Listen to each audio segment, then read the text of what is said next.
Queridos, graça e paz. Eu quero nesse momento refletir com você uma palavra de Deus ao seu coração neste lugar. Nós sabemos que estamos vivendo um tempo difícil, um tempo de muitas incertezas, de muitas inseguranças, mas eu quero refletir com você uma palavra neste momento, onde nós vemos o Senhor usando o profeta Jeremias para falar com o seu povo que tinha sido levado cativo para a Babilônia, e ali eles viveram tempos de incerteza, de dúvidas, um tempo onde muitos falsos profetas se levantaram para dizer aquilo que o povo queria ouvir. Mas o profeta Jeremias, ele surge, ele é usado por Deus justamente para desfazer essas falsas profecias e para trazer ao coração do povo de Deus uma reflexão acerca da vontade de Deus para aquele momento que eles estavam vivendo. Então, nesse momento que nós estamos vivendo, é importante a gente saber identificar qual é a vontade de Deus para a nossa vida, para o nosso coração. Nesse momento que nós estamos vivendo da nossa nação, do nosso planeta, né, deste mundo que nós estamos vivendo, dessa era agora do Covid-19 que nós estamos atravessando. Então, eu quero orar com você, Pai.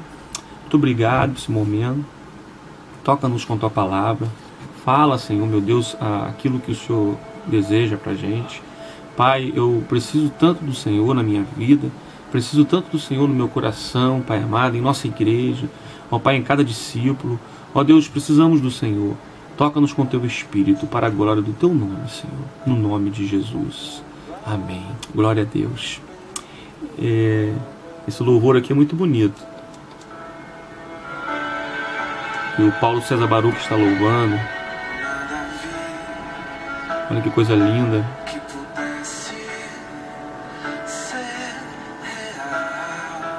Oh Deus. Glória a Deus, Senhor.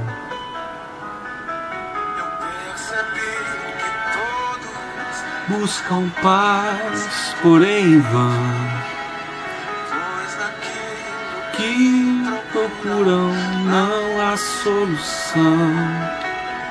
Não há solução, porque só Jesus,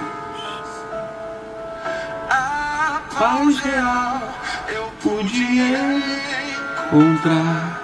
Glória a Deus. O seu amor pude experimentar. Amém. Entrega a Cristo tudo, querido, no nome de Jesus. Amados, em 586 a.C., a cidade de Jerusalém ela foi cercada, ela foi sitiada e ela foi destruída.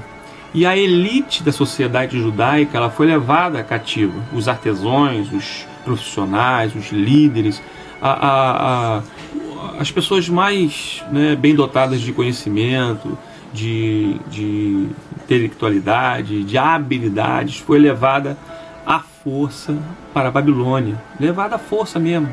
E o profeta Jeremias, ele recebe uma palavra do Senhor, e esta palavra que ele recebe do Senhor, ele escreve uma carta e ele envia para esses exilados, essas pessoas que foram levadas para a Babilônia.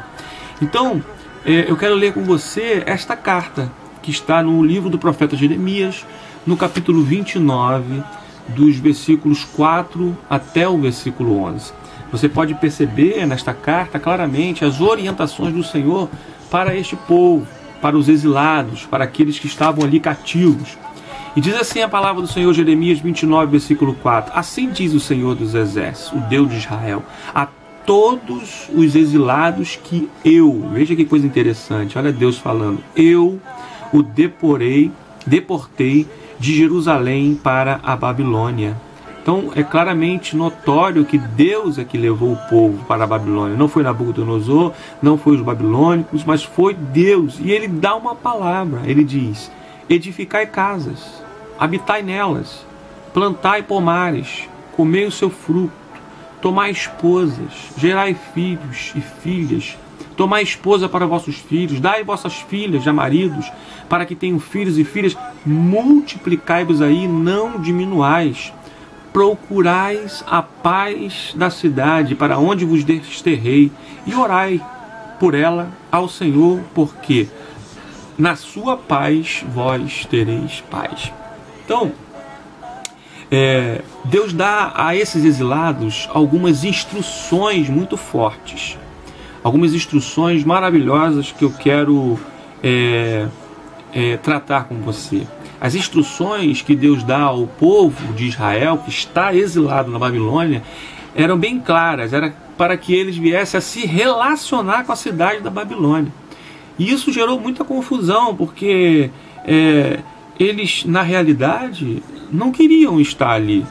Não queriam, eles queriam estar na sua terra. Mas havia um propósito de Deus. Muitas vezes o propósito de Deus ele age na nossa vida mesmo sem o nosso querer. Então, Deus diz para o povo: habitem na cidade. Deus ordena para eles: habitem na cidade. Ou seja, eles devem se planejar para que eles pudessem ter um envolvimento, para que eles investissem na cidade a longo prazo, porque eles viriam ficar ali por muito tempo. Então Deus diz: construam casa, plantem jardim, vivam aí, habita aí, porque essa é a minha vontade para a vossa vida. E também ele diz no versículo 6, cresçam na cidade, ou seja, multipliquem-se e não diminuam. Deus queria que eles fossem se multiplicando, assim como aconteceu com o povo no Egito. Deus queria que eles fossem mais numerosos do que os próprios babilônios. Deus queria que eles viessem a prosperar na cidade de Babilônia. Deus queria que eles se levantassem, saíssem do seu lamúrio, saíssem do seu estado de tristeza, de decepção, se levantassem e vivessem a vida que Deus lhe deu. Também Deus diz: busque a paz da cidade. Quando Jeremias ele orienta: busquem a paz da cidade, no versículo 7, ele queria dizer para o povo para buscar a sua própria prosperidade, de tal modo que isso viesse a beneficiar não somente o povo de Israel, mas beneficiasse também a cidade de Babilônia, para que a Babilônia pudesse crescer também.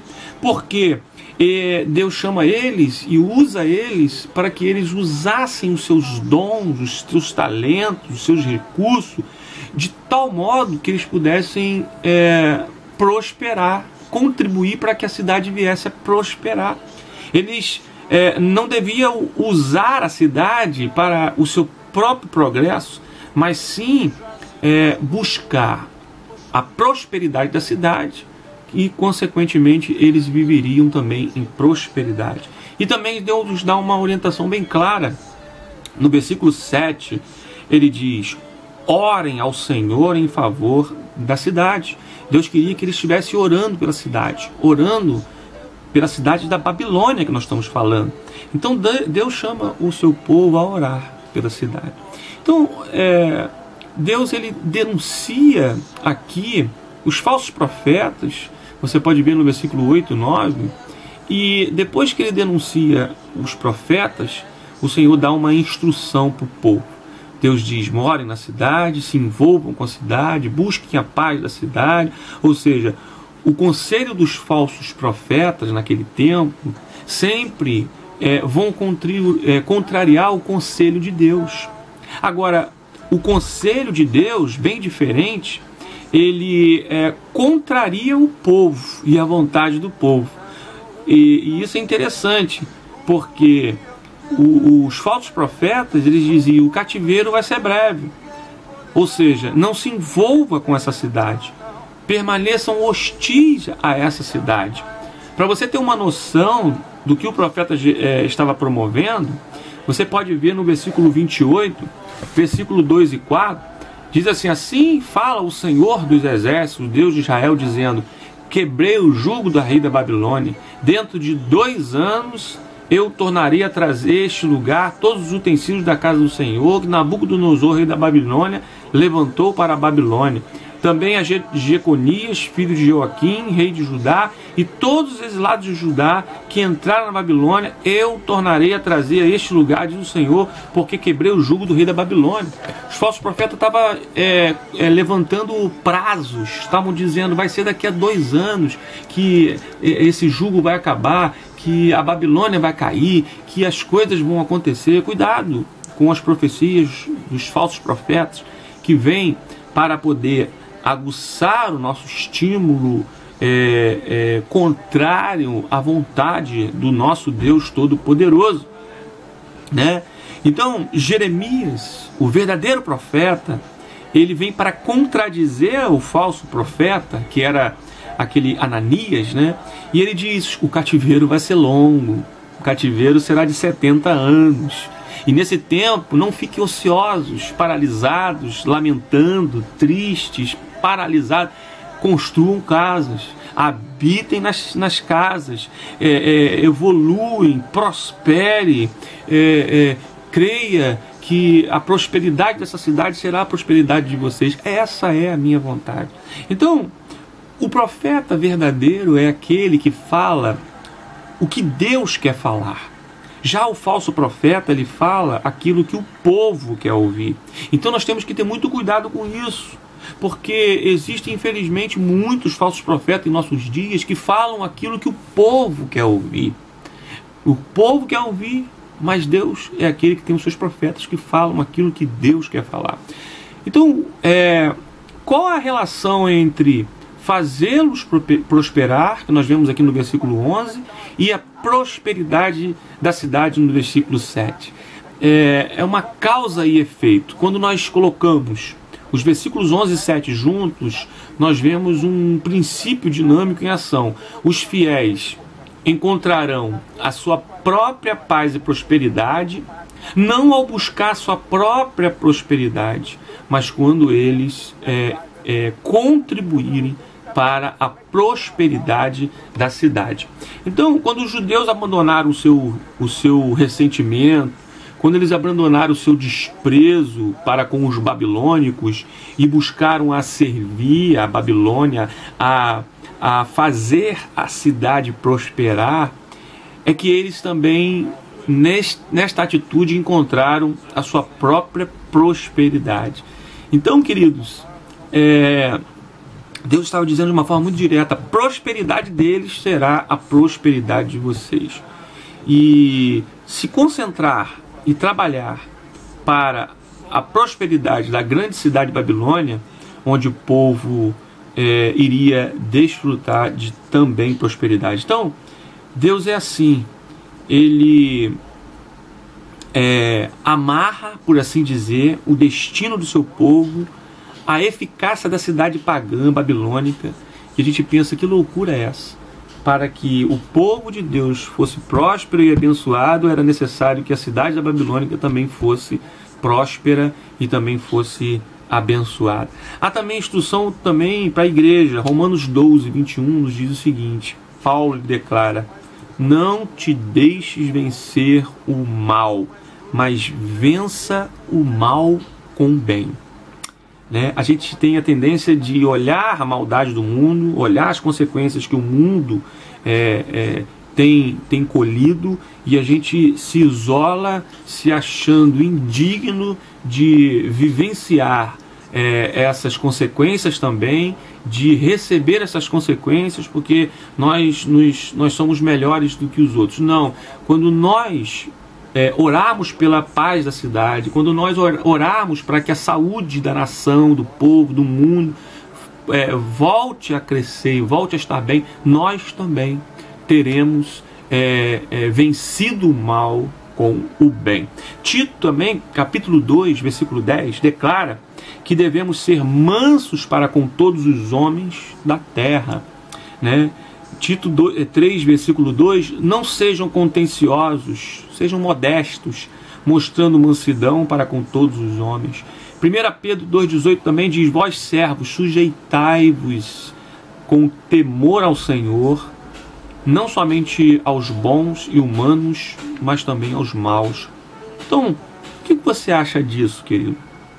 A gente está tentando se isolar do mundo. A gente pensa: eu sou um salvo e remido, eu sou da nova Jerusalém que desce do alto, eu não sou deste mundo. E a gente, com esta atitude, a gente entrega o domínio do mundo ao diabo, coisa que não é. O domínio do mundo é do Senhor. É Ele que governa sobre todas as coisas. É Ele que domina sobre todas as coisas. E nós, como servos aqui, precisamos contribuir para o bem-estar da cidade. Precisamos crescer na cidade. Precisamos habitar na cidade. Precisamos orar para que essa pandemia passe logo, para que a gente volte a multiplicar, a crescer, a prosperar e influenciar esta cidade. Porque na prosperidade da cidade nós também viveremos a prosperidade da nossa vida. Então, a gente pensa, qual era então o propósito desse exílio que Deus leva o seu povo para a Babilônia? De acordo com os versículos 11 e 14, nós podemos ver aqui algo interessante. No capítulo 29, versículos de número 11 ao 14, diz assim: eu é que sei os pensamentos que penso, que tenho a vosso respeito, diz o Senhor, pensamentos de paz e não de mal, para vos dar o fim que desejais. Então, querido, em sua opinião, você que está aí na sua casa, esses versículos, eles foram incluídos nesta carta. Para quê? Qual é o propósito de Deus? Veja que coisa interessante. 3 vezes o nosso Senhor diz, com todas as letras, que foi Ele quem deportou os exilados para a cidade de Babilônia. Você pode ver isso nos versículos 4, no versículo 7, no versículo 14. É uma palavra muito ativa. É Deus, é Ele. E muito mais do que apenas Ele permitiu, foi Ele próprio que deportou, né? Eles não foram apenas deportados, mas foi Deus quem deportou. Ou seja, em outras palavras, a vida deles na cidade, aquela cidade pluralista da Babilônia, de muitos deuses, de muitas vertentes, né? Não era ali um desastre sem sentido, mas fazia parte do plano de Deus. Era algo que Deus estava guiando eles, levando eles para que eles pudessem viver. Então, além disso, nós vemos que Deus também diz que estabeleceu um período, havia uma agenda para o povo. Ele os colocou ali por 70 anos, ou seja, 2 gerações que ali eles tiveram. Então Deus tinha um plano para o mundo através da Babilônia. A Babilônia, havia uma diversidade de deuses, mas faltava ainda conhecer o Deus de Israel, o Deus verdadeiro. E através do povo, os babilônicos ficaram conhecendo quem era Deus, o Deus que prosperava, o Deus que protegia, o Deus que abençoava. Então, o propósito ali também era de purificar o povo de Israel, que estava vivendo um tempo de desintegração espiritual. Veja o versículo 29, o versículo 19, por exemplo, aqui desta carta de Jeremias aos exilados para a Babilônia, diz assim: porque não deram ouvidos à minha palavra, diz o Senhor, com os quais começaram de madrugada, lhe enviei os meus servos e profeta, mas vós não escutastes, diz o Senhor.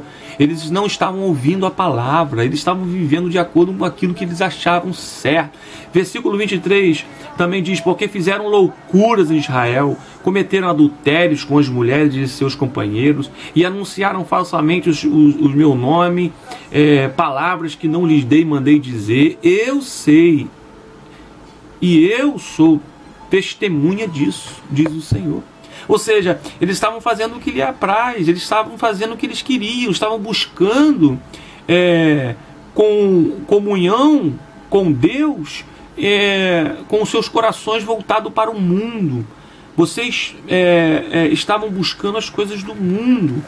E aí Deus fala com eles no versículo 13. Deus diz: olha, buscar-me-eis e me achareis, quando me buscardes de todo o vosso coração, e serei achado de vós, diz o Senhor, e farei mudar a vossa sorte, congregar-vos-ei de todas as nações, de todos os lugares, para onde vos lancei, diz o Senhor. Havia um propósito. Deus queria trazer o seu povo para perto.